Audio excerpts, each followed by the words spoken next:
நடிகை ராதிகா சரத்குமார் ரேடா நிறுவனத்தில் மேனேஜராக இருக்கிறவர் சுகுமார். இவர் சென்னை வலசரவாக்கம் அடுத்து இருக்கிற ஆழ்வார் திருநகரில் அப்பார்ட்மெண்ட்டில் குடும்பத்தோடு வசித்து வந்தார்.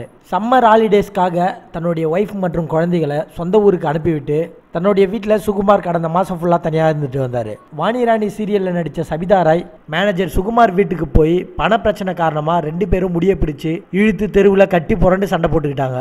இந்த சம்பவம் சோஷியல் மீடியாஸ் மற்றும் வாட்ஸ்அப்பில் காட்டு தீயா பரவிச்சு. இதுக்கப்புறமா சபிதா ராயை சீரியல்லிருந்து ராதிகா சரத்குமார் அதிரடியாக நீக்கினாங்க. தான் ரொம்பவே வறுமையில் இருக்கிறதாவும் தன்னுடைய அம்மாவுடைய வாழ்க்கை கேள்விக்குறியாக இருக்கிறதாவும் சபிதா ராய் சமீபத்தில் சொல்லியிருந்தாங்க. இந்த நிலையில் அவங்களுடைய ஃப்ரெண்ட்ஸ் சில பேர் நீ விஷால் சார் கிட்ட போய் ஹெல்ப் கேளு அப்படின்னு சபிதா ராய் கிட்ட சொல்லியிருக்காங்க.